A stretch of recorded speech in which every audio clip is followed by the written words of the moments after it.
अस्सलाम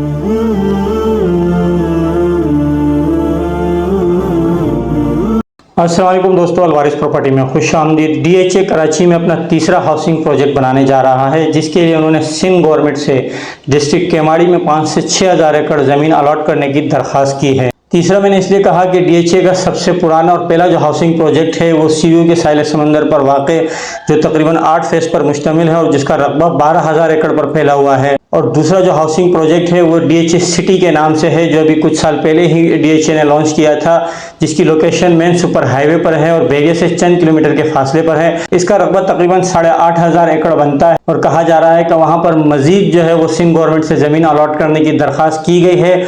और वो जो ज़मीन है जो डीएचए सिटी को अलॉट हुई है वो फी एकड़ 1 लाख रुपए में अलॉट हुई है। और अब अपने तीसरे हाउसिंग प्रोजेक्ट के लिए डीएचए के जो एडमिनिस्ट्रेटर है ब्रिगेडियर राना शहजाद शफी साहब, उन्होंने जो है 6 माह पहले एक दरख्वास्त दी थी कि उन्हें 5 से 6 हज़ार एकड़ ज़मीन जो है वो अलॉट की जाए। अब वो जो दरख्वास्त है वो स्क्रीन पे आपको नज़र आ रही होगी, जिसमें उन्होंने सिंध गवर्नमेंट का जो पहले डीएचए सिटी के लिए जो ज़मीन अलॉट की थी उसके अलॉटमेंट पर शुक्रिया अदा किया है और इसके लिए मज़ीद ज़मीन मांगी गई है। और जो ज़मीन मांगी गई है वो शहदा के लिए और जो हाजिर सर्विस अफसरान हैं उनके लिए मांगी गई है और जो डिस्ट्रिक्ट केमाड़ी में मांगी गई है। ज़मीन की लोकेशन भी मैं आपको बताऊंगा।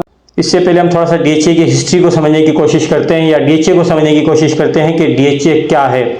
डीएचए यानी डिफेंस हाउसिंग अथॉरिटी। डीएचए क्या है, इस पर मैं शॉर्टकट आपको समझाने की कोशिश करूंगा। अगर डीएचए की हिस्ट्री और डीएचए के जो कारनामे हैं और डीएचए के जो प्रोजेक्ट्स हैं, अगर उन पर हम बात करने लगे तो ये वीडियो कई दिन तक तवील हो जाएगी। डीएचए यानी डिफेंस हाउसिंग अथॉरिटी, ये रियासत के अंदर एक रियासत है और ये बात मैं नहीं कह रहा, ये बात कही थी 2019 में डीएचए का जो ऑडिट केस था उसकी समाअत के दौरान जस्टिस काजी फाइज ईसा ने। और फिर हाल ही में इस्लामाबाद में जो है डीएचए का एक और केस था जिसमें उन्होंने जो है कोई बेरिया को ज़मीन अलॉट की थी जो कि गैर कानूनी तरीके से की थी। और वो केस जो है फिर उसमें कोर्ट में आया था और फिर उसमें जज ने जो रिमार्क्स पास किए थे, यानी जज ने जो है डीएचए के वकील से पूछा कि पहले ये बताएं कि डीएचए की कानूनी हैसियत क्या है, जिस पर डीएचए के वकील ने कहा कि डीएचए जो है ये 2005 में जो है एक सदारती ऑर्डिनेंस के ज़रिए इसको कायम किया गया था। और 2005 में आपको मालूम है जो है वो सदर पाकिस्तान जो थे वो जनरल मुशर्रफ थे। फिर चीफ जस्टिस ने जो है उनसे एक और सवाल किया कि डीएचए का काम क्या है, जिस पर डीएचए के वकील ने बताया कि डीएचए जो है वो फौजी जो शोधा हैं उनके लिए और जो ज़ख्मी हैं उनके लिए रिहायशी जो सहूलियात है वो फराम करता है। इस पर चीफ जस्टिस ने कहा कि इस तरह आप शोधा के नाम के पीछे चुप छुपाकर जो है वो धंधा चला रहे हैं। आप शोधा का नाम इस्तेमाल ना करें, अगर आपको पैसे कमाने हैं तो शोधा को बीच में ना लाएं, शोधा की तजलील ना करें। ये तमाम रिमार्क्स जो हैं ये मेरे नहीं हैं, ये चीफ जस्टिस काजी फाइज ईसा ने अभी हाल ही में जो इनका एक और केस है बेरिया टाउन के साथ इस्लामाबाद में, उस केस की समाअत के दौरान ये मुकालमा हुआ चीफ जस्टिस का और डीएचए के वकील का। ये बताने का मकसद ये था कि डीएचए क्या चीज़ है, यानी कि अगर ये किसी काम का इरादा कर ले तो उसको कर सकता है या नहीं कर सकता, और इनके आगे रुकावट कौन है, कौन इनको जो है मतलब कौन सी अथॉरिटीज़ हैं जो इनको रोक सकती हैं। अब आप इन चीज़ों से समझ गए होंगे। अब इसकी लोकेशन की अगर हम बात करें तो जो मैप जारी किया गया है डीसी केमाड़ी की तरफ से, इसमें जो जितना भी ये येलो कलर आपको नज़र आ रहा है ये तमाम की तमाम स्टेट लैंड है जो तकरीबन कोई 11,000 एकड़ पर मुश्तमिल है। अब इस येलो जो कलर का एरिया है इसमें से जो है अब डीएचए जो है वो देखेगा कि उन्होंने कहाँ पे जो है वो ज़मीन मतलब चूज़ करेगा एक तरीके से, बल्कि सारा होमवर्क तो हो चुका होगा कब का। ये तो अभी सिर्फ हमें दिखाने के लिए, हमें बताने के लिए कि किस तरह डीएचए कानून को फॉलो करता है। बहरहाल हम इस बेस में नहीं पढ़ना चाहते। अब ये जो ज़मीन है जो येलो कलर आपको नज़र आ रहा है ये स्टेट लैंड है और इसी में जो है इनके ज़मीन अलॉट की जाएगी। मैं आपको कोशिश करता हूँ गूगल व्यू से समझाने की। और यहाँ पर जो प्रोजेक्ट है, यहाँ पर एक तो सिंध गवर्नमेंट का प्रोजेक्ट है एलडीए का। अच्छा, ये जो हदूद है तमाम की तमाम ये एलडीए के अंदर में आती है और डिस्ट्रिक्ट केमाड़ी लगता है। तो यहाँ पे जो सिंध गवर्नमेंट का सबसे पुराना जो प्रोजेक्ट है हॉक्सबे स्कीम 41 के नाम से, एक तो उनकी भी जो है किस्मत जाग जाएगी, क्योंकि बेचारे तकरीबन कोई 40-45 साल से प्लॉट लेके ख्वार हो रहे हैं लोग और अब तक जो है वहाँ पे डेवलपमेंट नाम की कोई चीज़ ही नहीं है, ना कोई सिक्योरिटी नाम की कोई चीज़ है। तो डीएचए की मेहरबानी से हॉक्सबे को भी फ़ायदा होगा। किस तरह होगा ये भी मैं आपको गूगल व्यू से समझाने की कोशिश करूँगा। इसके अलावा वहाँ पर सिंध गवर्नमेंट का एक और प्रोजेक्ट है शहीद मोहतरमा बेनज़ीर भुट्टो टाउन के नाम से, तो उसकी भी लोकेशन को समझने की कोशिश करेंगे। और यहाँ पे जो सर्वे लैंड्स हैं अगर उसमें इन्वेस्टमेंट की जाए तो किस तरह फ़ायदा होगा और उनकी लोकेशंस क्या क्या हैं, इन तमाम लोकेशंस को मैं गूगल व्यू से समझाने की कोशिश करूँगा। अगर आप कराची के किसी भी कोने में हैं तो सबसे पहले आप जो है टावर के साथ ही जिना फ्लाईओवर है, यहाँ जब आप पहुँचेंगे तो यहाँ से फिर आप जो है आपका जो फासला है वो तकरीबन 30 किलोमीटर का है, जो डीएचए का नया आने वाला प्रोजेक्ट है। अब यहाँ से आपने माड़ीपुर रोड जो है यानी जिना फ्लाईओवर से आपने माड़ीपुर रोड फ्लाईओवर को फॉलो करना है और यहाँ पे आके आपने पुल पे नहीं चढ़ना है, गुलभाई वाले रोड पे नहीं जाना, बल्कि आपने हॉक्सबे वाले रोड पे टर्न करना है। ये जो टर्न आपको नज़र आ रहा है, यहाँ से आपने हॉक्सबे की तरफ टर्न करना है और जब आप हॉक्सबे की तरफ टर्न करेंगे तो इसी रोड को आपने आगे फॉलो करना है। यहाँ पे मुख्तलिफ़ ट्रक स्टैंड वगैरह हैं, गाड़ियों के और गोदाम वगैरह हैं, काफ़ी यहाँ पे बड़े बड़े वेयर हाउसेस बने हुए हैं और यही रोड आगे जाता है। यहाँ पे मुख्तलिफ़ गोट वगैरह भी हैं कदीमी, और इसी रोड पे जो है वो एक कराची की मशहूर सोसाइटी है जावेद बेरिया, बहुत अच्छी सोसाइटी है, वो इसी रोड पे है। और उसी के साथ जो है वो एक और सोसाइटी है कैनप की, यानी कराची न्यूक्लियर पावर प्लांट के जो तो लोग हैं उनकी रिहाइश भी इधर ही है। अब आपको ये जो नज़र आ रहा है ये जावेद बेरिया की सोसाइटी है और जावेद बेरिया के साथ ही फिर जो है वो कैनप की सोसाइटी है।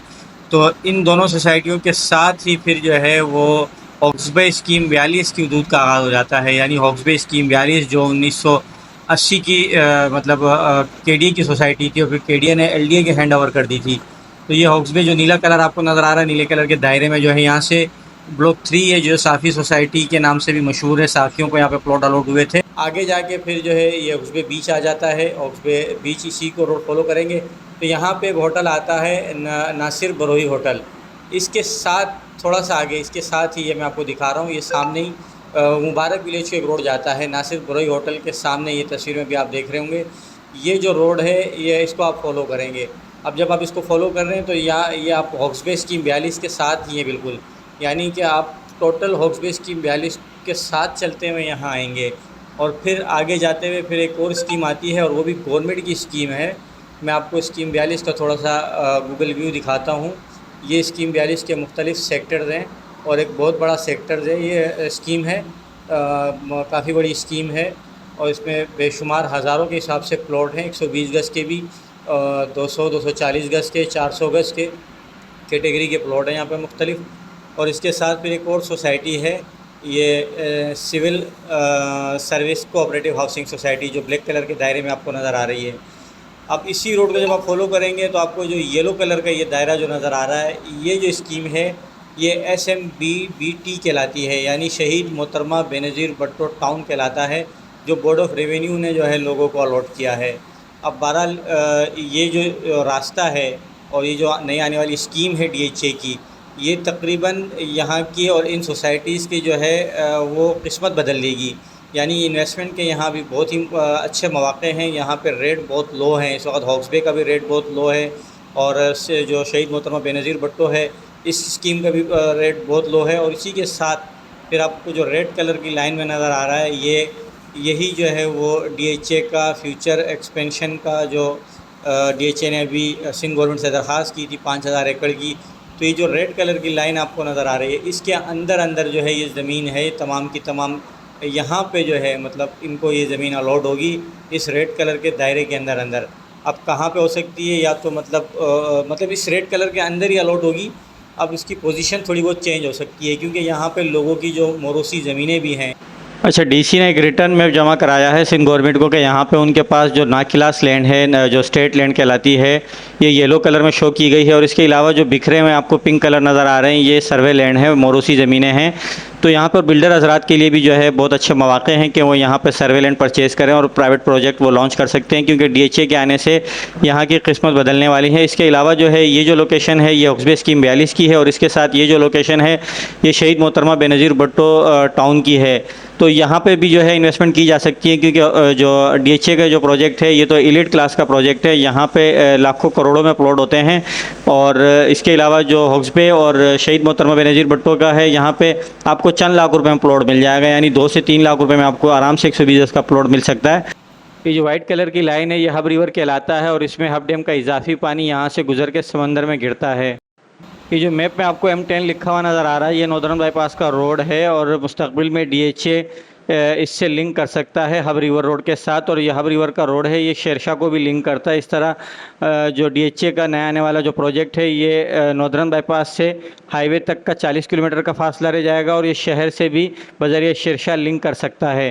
उम्मीद है कि इस वीडियो के ज़रिए DHA के आने वाले जो प्रोजेक्ट है उसकी लोकेशन आपको समझ में आ गई होगी और मैं जितना कोशिश कर सकता था समझाने की मैंने की है। स्कीम 45 में सर्वेलेंट क्यों नहीं खरीद सकते उसके लिए ये वीडियो देखिए, और MDA ने 63 टाउन में हज़ारों अलॉटीज़ के प्लाट क्यों कैंसिल किए उसके लिए ये वीडियो देखिए। अगर वीडियो पसंद आए तो वीडियो को लाइक कीजिए, शेयर कीजिए और मेरे चैनल को सब्सक्राइब कीजिए। वीडियो देखने का शुक्रिया। अल्लाह हाफिज़।